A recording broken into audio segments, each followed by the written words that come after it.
Por todo o mundo civilizado, principalmente o mundo ocidental, há uma diversidade de limites. Vemos diversidade nos aspectos sociais, econômicos, culturais e étnicos. Mas escondido abaixo da superfície, longe dos olhos do observador casual e do meramente curioso, existe outra sociedade separada. Uma sociedade de segredos ditando seu próprio código. É o enorme mundo invisível da maçonaria. Eu sou o Mike Mendel. Pelos próximos minutos estaremos examinando crenças, ensinamentos e práticas da maçonaria. Estaremos falando com ex-maçons e analisando literatura maçônica real, para tentar adquirir uma visão objetiva desta ordem fraternal secreta. Esse estudo permite uma reflexão racional. O material examinado está em uso atual, e nosso ideal é levar à compreensão do que realmente a maçonaria é. A maçonaria se autodefine como um sistema de moralidade. A base da maçonaria, por onde todos os maçons têm que passar, é a Loja Azul. A Loja Azul inicia os 3 primeiros graus ou níveis da maçonaria. O aprendiz é o primeiro nível, o companheiro é o segundo nível e o mestre maçom é o terceiro nível. A maioria dos maçons nunca vão além do terceiro grau, porém, se alguém escolher ir além da Loja Azul, existem 2 caminhos que podem ser tomados. Um é o rito de York e o outro é o rito escocês. A maioria dos maçons que decidem ir além da Loja Azul entram no rito escocês de maçonaria. O rito escocês tem 32 graus. O 32º pode conduzi-lo para o santuário, se assim ele escolher. O 33º grau que existe é altamente honorário. O autor Ian Taylor tem estudado as origens da maçonaria moderna. Para muitas pessoas, o próprio mundo da maçonaria invoca um senso de mistério, de sociedade secreta. Mas, de modo a descobrir o que eles realmente são, precisamos conhecer um pouco de história. Havia muitos pensadores humanistas em 1500 que viam a corrupção que havia na igreja daquela época. Eles concluíram que, para se verem livres daquela corrupção, teria que haver uma nova ordem mundial. Eles haviam lido A República de Pilatos, que em 1500 já era uma obra popular. E Pilatos era também um grande filósofo que viveu no 5º século antes de Cristo. E ele disse: se nós pudermos ter um grupo de homens sábios que fossem bem pagos para governar o povo, aí sim haveria corrupção. Um bom pensamento, um pensamento inocente. O nosso governo é corrupto, entretanto, ainda existem pessoas muito boas hoje em dia. Esse tema estava em pauta para os pensadores humanistas de 1500. Para fazer isso, eles precisavam antes descobrir a ordem mundial já existente. Essa ordem mundial estava baseada sobre o poder do reinado de Deus pelo rei e pela igreja. Mas para sugerir isso, seria uma heresia daqueles dias e eles teriam perdido suas cabeças literalmente. Então, eles tiveram que formar uma sociedade secreta. Agora, o maçom da época, esses eram do artesanato maçônico. Foram os homens que realmente construíram as catedrais daqueles dias. Eram homens hábeis e isso foi uma das primeiras formas de união dos trabalhadores. Eles queriam manter para si seus segredos e suas habilidades. Haviam boas razões para isso, e então os pensadores humanistas se infiltraram dentro das lojas de artesanato maçônico, e então eles se tornaram os maçons especulativos. Eles eram chamados especulativos pelos maçons artesanais, porque eles não saberiam diferenciar um esquadro de um compasso. Eles eram apenas os humanistas, os idealistas, os acadêmicos. Então existem dentro das lojas maçônicas 2 tipos de maçons. O maçom artesanal, que é o maçom genuíno, que cortava pedra e etc, etc. E também tem o maçom especulativo, e é este o pensador humanista. Este é aquele que pretende reconstruir a nova ordem mundial. O autor e conferencista Ron Carlson dedicou 3 anos estudando profundamente o tema maçonaria. A maçonaria moderna realmente começou no ano de 1717, na Inglaterra. A loja foi formada e muitas dessas coisas foram desenvolvidas depois de 1717, na Inglaterra. Então veio para a América e Canadá, quando as pessoas migravam para a América do Norte durante aqueles anos. E está vastamente estabelecida aqui na América do Norte. Está estimado que próximo a 5 milhões de homens estão envolvidos na maçonaria aqui na América do Norte. Talvez 1 milhão no santuário. O que é maçonaria aos olhos do maçom? O que o maçom acha que é? Bom, nós vemos que a maioria dos maçons entram para a maçonaria visando-a simplesmente como uma organização fraternal, como escoteiros avançados, porque o pai ou o avô faziam parte da maçonaria. E eles se envolvem inocentemente, sem se darem conta de que é uma organização religiosa desenvolvida para específicos fins espirituais. Ao passar dos séculos, o homem tem desenvolvido uma variedade de crenças e tradições. Algumas dessas, como o cristianismo, o judaísmo e o islamismo, são monoteístas, ou seja, são baseados no conceito de um só Deus. Outras, como o hinduísmo, são politeístas, acreditando em muitos deuses e deusas. Uma das religiões mais antigas talvez seja a mais universal. Emergiu praticamente intocada e geograficamente separada, em culturas radicalmente diferentes. Essa religião é o paganismo. A adoração da deusa Lua e do deus Sol, que também eram chamados, por exemplo, podemos citar Apolo e Diana, ou mesmo uma gama de outros nomes. O paganismo é a mesma religião mística que emergiu na antiga Babilônia muitos mil anos atrás. Mas o que tem o paganismo a ver com a maçonaria? O ritual da teologia da maçonaria realmente originou do paganismo egípcio. E a razão para isso é que, como podemos ver, em 1717, os rituais de teologia foram reunidos e formalizados e criaram uma grande loja na Inglaterra. A razão era que já havia, naquela época, um grande número de lojas na Inglaterra e em toda a Europa. E naquele tempo todos tinham práticas um pouco diferentes. Essas práticas vieram das origens de maçom especulativo, que obviamente era o ecrucionismo. E seus membros acreditavam nas tradições egípcias e, como podemos ver, dentro da maçonaria encontramos Osíris, Adonis e Ísis, que são mencionados frequentemente. Então é claro que esses são os símbolos pagãos. Um dos rituais usados em algumas das lojas antes de 1717 e um pouco depois também era o ritual de iniciação com o sangue. Neste momento, o dedo mínimo era cortado e o sangue era derramado, e este era o novo membro fazendo uma aliança de sangue com a organização. O que acontece é que quando o maçom se une à loja, ele primeiro entra no que é chamado de loja azul. E a primeira coisa que ele é obrigado a passar é pela cerimônia de iniciação, chamada de nível de aprendiz.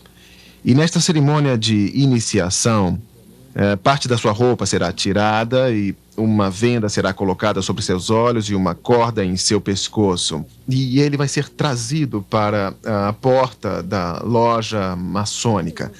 Ali uma pessoa se aproxima dele e o conduz até lá dentro.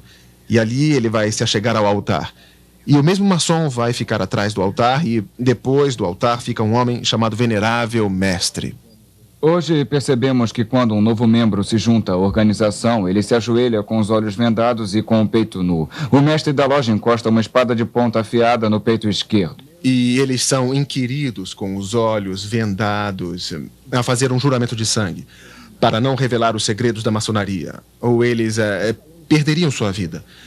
Todo maçom coloca seu dedão em sua garganta e faz o juramento de sangue, para não revelar os segredos da maçonaria, ou terá sua garganta cortada de orelha a orelha, seus intestinos rasgados serão dados aos animais. Esse juramento pagão de sangue os levam a jurar segredo para que eles não revelem os segredos que aprenderiam à medida que progredissem na loja maçônica. Agora, a maioria dos homens vão entrar no rito escocês e progredir até o 32º grau. E em cada um desses graus, eles irão adorar deuses diferentes, deuses egípcios, deuses da Pérsia, deuses gregos. E eles fazem uma série de rituais. Agora, muito disto é camuflado com símbolos e alegorias para que os maçons que os fazem não entendam inteiramente o que estão fazendo. Nos níveis da loja azul, o principiante é iniciado para a trindade egípcia de mistérios antigos do Egito. E a trindade egípcia é escondida do principiante. Ele não sabe tudo pelo qual ele está sendo iniciado, não lhe é mencionado. Mas se eles lessem seu livro que explica os símbolos e a alegoria, se torna muito óbvio em que eles estão envolvidos. Eles estão envolvidos em adoração idólatra e pagã. Muito dela está baseada na Cabala, que é o livro de ocultismo do Antigo Egito.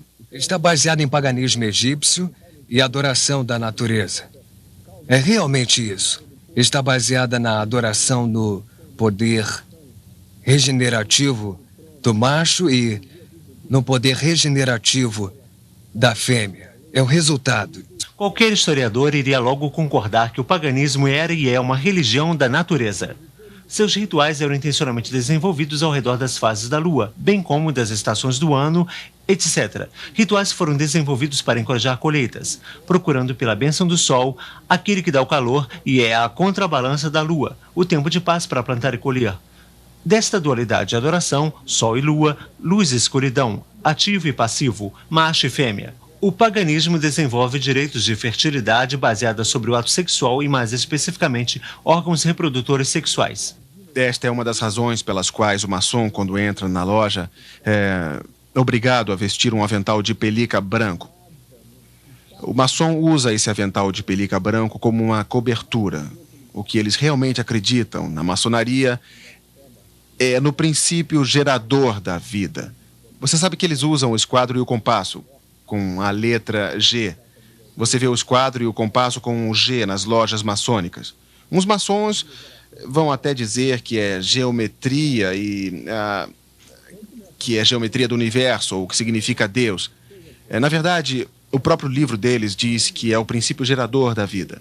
Que o compasso, não o esquadro, representa o feminino e o compasso descendo sobre ele representa o macho que está fertilizando a fêmea. Este é o princípio gerador. O órgão masculino é o que traz a imortalidade na vida. Veja só, quando eles falam de imortalidade, eles estão falando sobre a recriação da vida através do ato sexual. E isso é o que eles estão cobrindo com o avental de pelica branco, e é por isso que a mulher nunca pode ser maçom. Ela não tem o princípio gerador da vida, por isso eles orgulhosamente usam em sua lapela o esquadro, o compasso e a letra G. A maçonaria usa símbolos pagãos egípcios com frequência, como podemos perceber, e um que vem em minha mente é o obelisco. O obelisco é um pilar de pedra alto, com base quadrada e o topo de pirâmide. E isso era usado pelos egípcios como um símbolo de ressurreição. A ideia era um símbolo fálico faraônico, ficava erguido e ereto como um símbolo de procriação, onde a pessoa era ressuscitada através de seus descendentes. Esse era o seu argumento. Bem, a mesma coisa se explica hoje. Por exemplo, onde há um maçom enterrado, com frequência há um obelisco usado para marcar o túmulo. O Sr. John A. Macdonald, primeiro-ministro do Canadá, e George Washington, o primeiro presidente dos Estados Unidos. Ambos tinham obeliscos em seus túmulos. Algumas vezes o obelisco tem o esquadro e o compasso para indicar com toda a firmeza de onde eles estão vindo. E é verdade mesmo? Parece incrível que maçonaria, esse sistema de moralidade, possa ser realmente paganismo, possivelmente bem disfarçado. O ponto dentro do círculo é um dos símbolos mais eminentes. O grão-mestre Albert Pike ensina em O Simbolismo da Maçonaria, página 353. O ponto dentro do círculo é derivado da adoração ao Sol, que é, na realidade, de origem fálica. É um símbolo do universo, Sol sendo representado pelo ponto, enquanto o círculo é o universo. Make afirma mais a fundo em seu manual da loja, página 56. O fálico era a imaginação do órgão gerador masculino. Era representado geralmente por uma coluna, que na sua base era rodeada por um círculo. O ponto dentro do círculo foi intencionado pelos antigos como uma espécie de poder fálico da natureza, o qual eles adoravam sob a forma única do ativo ou o princípio macho, mas do passivo ou o princípio da fêmea. O paganismo reconhecia e adorava esses poderes como a força criativa na natureza. Albert Pike era Gran Comandante do rito escocês em 1800. Do seu livro Morais e Dogmas, o Sol e a Lua representam dois grandes princípios ou geração, o ativo e o passivo, o macho e a fêmea. Ambos brilham sua luz sobre seus descendentes, a estrela brilhante ou Horus. Essas autoridades maçônicas concordavam que o simbolismo da maçonaria era ocultista e era derivado do paganismo. Os rituais ocultistas e o simbolismo que são centrais na maçonaria foram tremendamente significantes para mim. Pessoalmente, eu estive profundamente envolvido por muitos anos com bruxaria. A bruxaria é a religião do paganismo e a adoração do deus Sol e da deusa Lua em várias formas. Eu estive envolvido no ocultismo por 12 anos. Steve Warren nos fala de sua experiência. Quero dizer, eu estava constantemente todos os dias lendo, pesquisando, como também praticando artes como adivinhação, entrando em contato com os mortos através de médiuns, cartas de tarô, a bola de cristal e tudo o que pode ser considerado ocultismo, eu estava envolvido. O simbolismo na própria bruxaria é muito grande. Muitos dos implementos usados têm significação em termos de elementos naturais, como Van representando o ar, Azor representando o fogo, Akalis a água ou o pentagrama representando a terra. E esses seriam agrupados de várias maneiras para se tirar maior vantagem das forças espirituais que estão atuando por um tempo determinado. E era altamente ritualística, com mantos, e com desenhos ou círculos mágicos, com a invocação de deuses e para atender aos praticantes. E também, quase tudo que se fazia, mesmo que não fosse um ritual formal, sempre tinha algo a ver com um ritual. Mesmo que fosse rogar uma praga, sempre acendíamos velas, trazíamos os elementos e montávamos o altar. Alguns dos paralelos entre maçonaria e a bruxaria mostram que as similaridades não são possíveis sem que sejam coincidência. Similaridades em rituais, trabalhos e simbolismos que são tão parecidos que fica claro sugerir uma origem totalmente comum.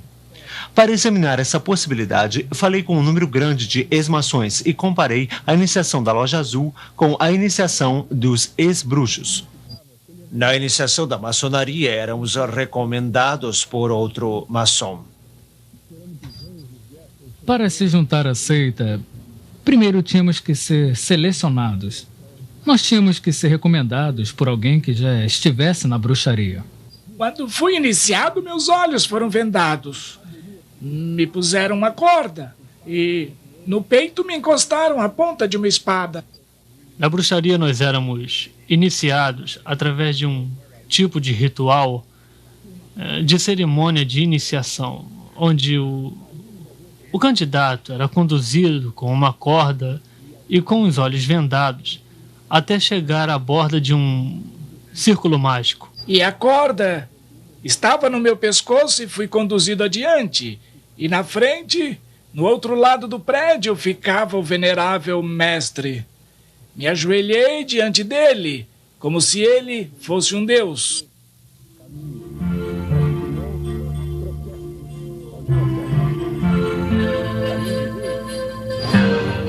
Quando fui iniciado na loja, um tipo de faca foi posta em meu peito esquerdo. Fui avisado que se eu revelasse qualquer um dos segredos da maçonaria, eu seria punido. Quando você era apresentado ao sacerdote, uma espada era posta no seu peito, você fazia um juramento de sangue, prometendo ser fiel aos segredos da bruxaria. Quando você está na sala, a venda é tirada de você, e essa é a hora em que você diz que está vindo das trevas para a luz. Durante a cerimônia de iniciação, o iniciante é conduzido pelo sacerdote e é desafiado na beirada do círculo por alguém dizendo: "Quem está aí?" A resposta é: alguém do mundo das trevas. Nossas orações terminavam com "assim seja". Um dos outros aspectos e também características da bruxaria é que sempre ao final de qualquer feitiço ou ritual, onde o poder era liberado, pois era aqui que era liberado, falava-se então "assim seja". Fiquei muito intrigado ao saber que a bruxaria e a maçonaria tinham tanto em comum. No entanto, os seguidores da bruxaria dispensam o conceito bíblico de Lúcifer. A maçonaria vai tão longe que realmente chama Lúcifer de Deus. Nas palavras do soberano pontífice da maçonaria universal, Albert Pike. Sim, Lúcifer é Deus. Infelizmente, Adonai também é Deus. A verdadeira e pura religião filosófica é a crença em Lúcifer, o igualitário a Adonai. Mas Lúcifer, Deus de luz e Deus de bondade, está lutando pela humanidade contra Adonai, o Deus das trevas e da maldade. Ouça as palavras do maçom do 33º grau, Manly P. Hall. Quando o maçom descobrir que a chave do guerreiro é a correta aplicação do dínamo de força vivente, então ele aprenderá o mistério da sua arte. As forças agitadas de Lúcifer estão em suas mãos e antes que ele possa dar passos à frente e para cima, ele deve provar sua habilidade em aplicar essa energia.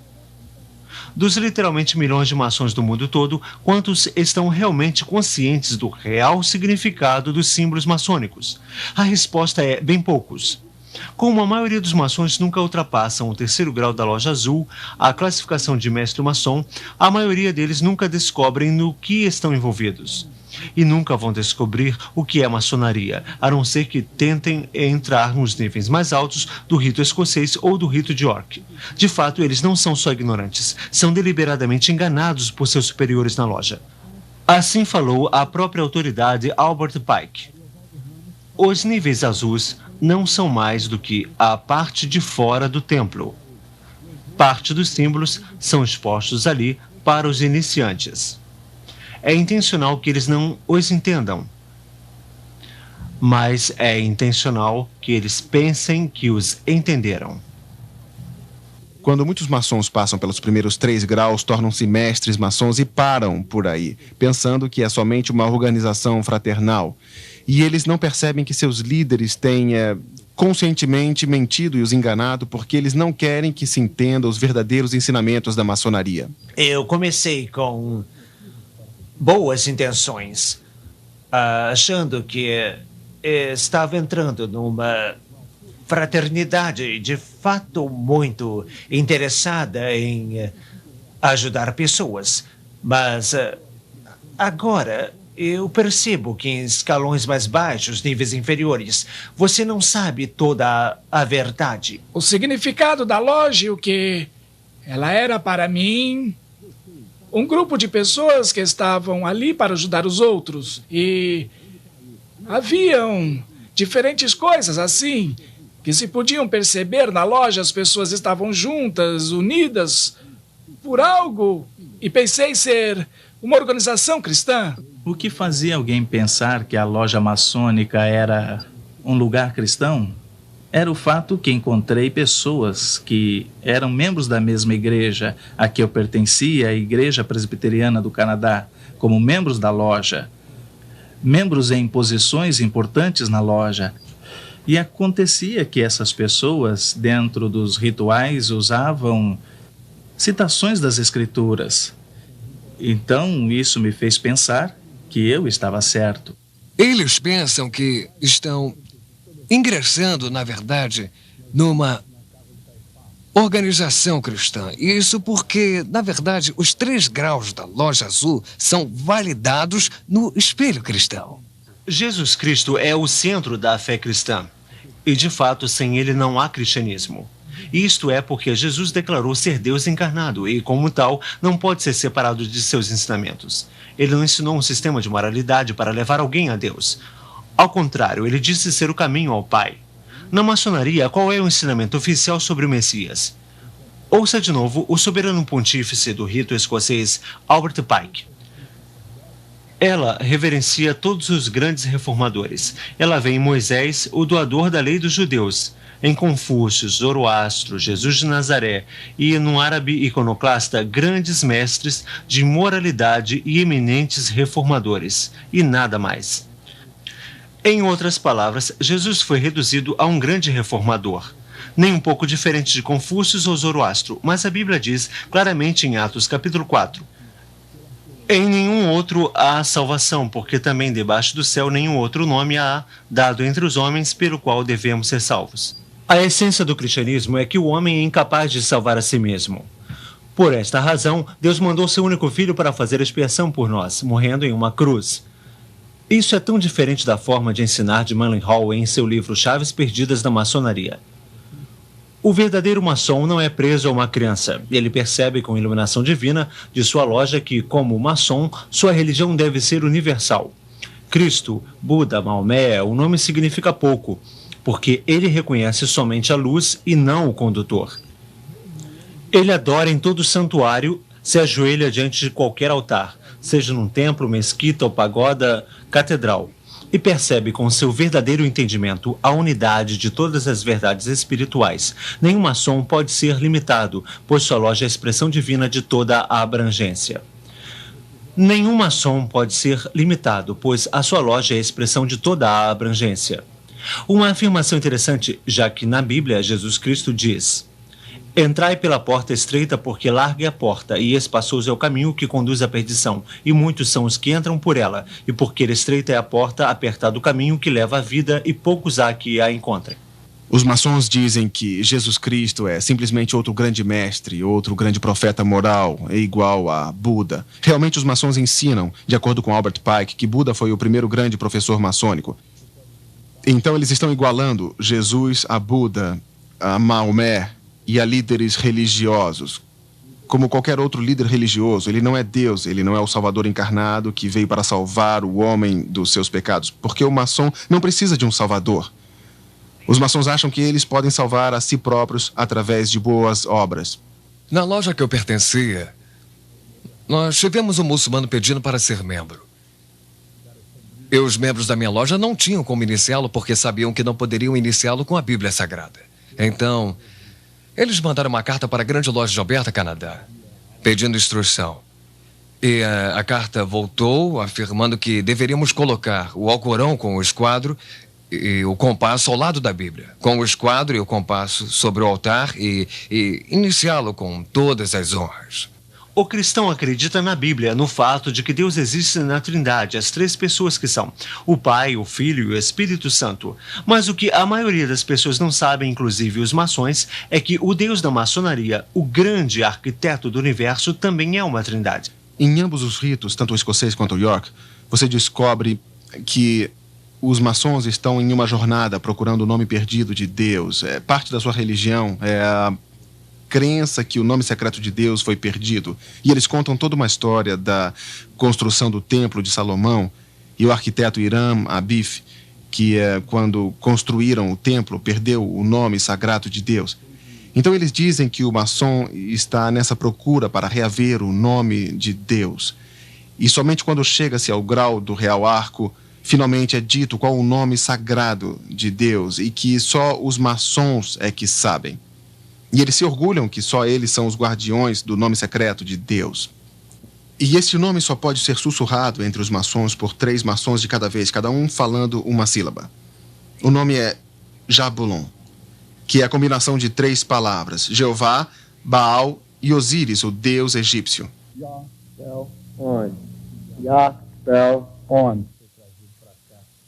E o que o maçom está adorando na loja maçônica é um deus de 3 cabeças feito de Jeová, Baal, que foi o deus da fertilidade de Baalbac, no Líbano, e Osíris, deus sol egípcio, representado pelo símbolo fálico, que é a adoração sexual do Egito.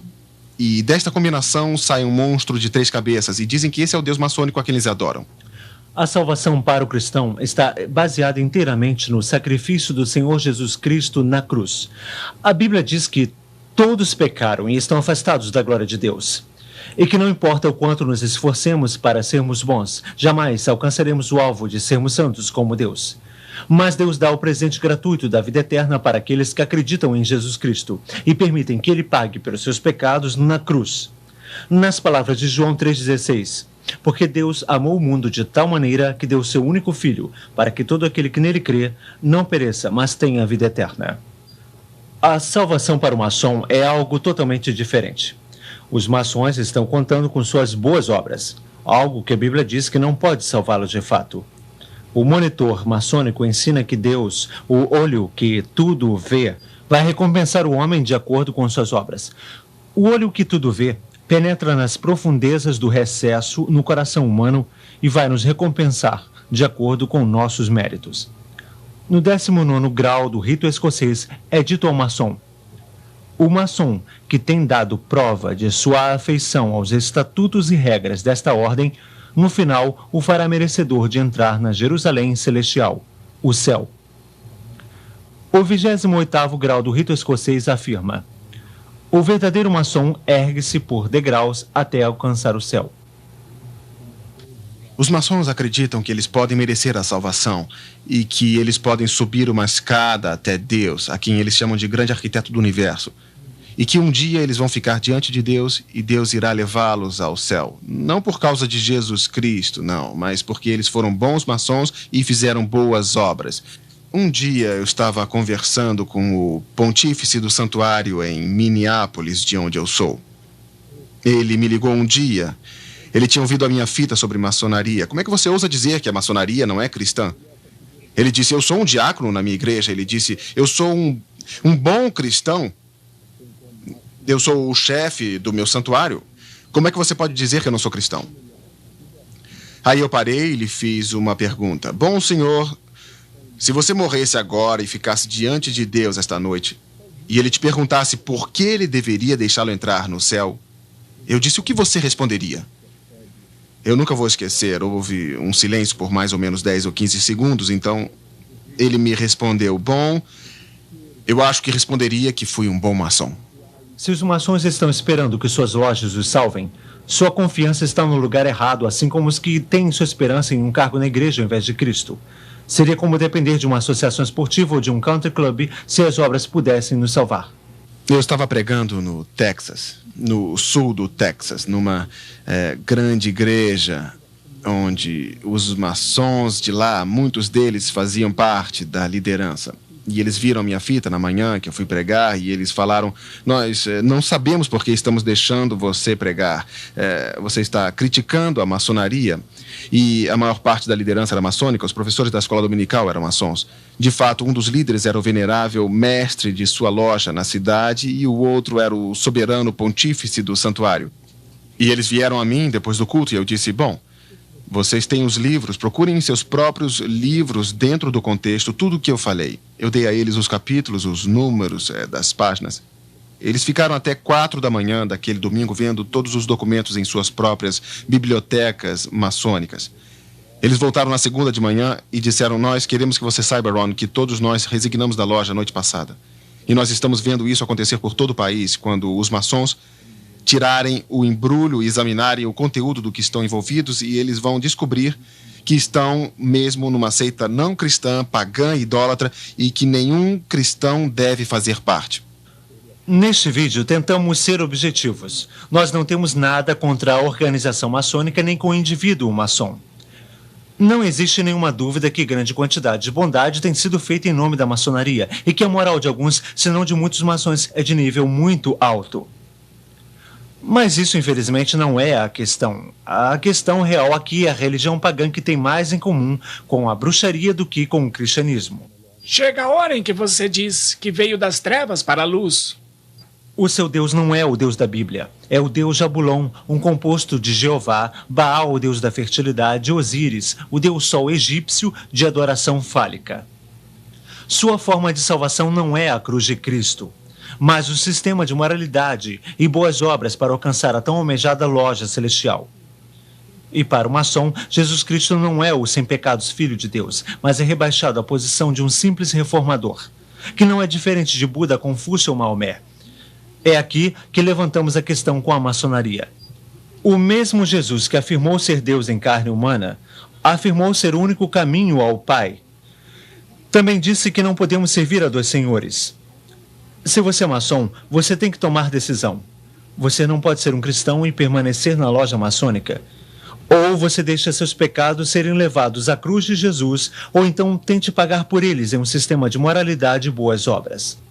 Há versículos da Bíblia que afirmam que devemos sair das trevas.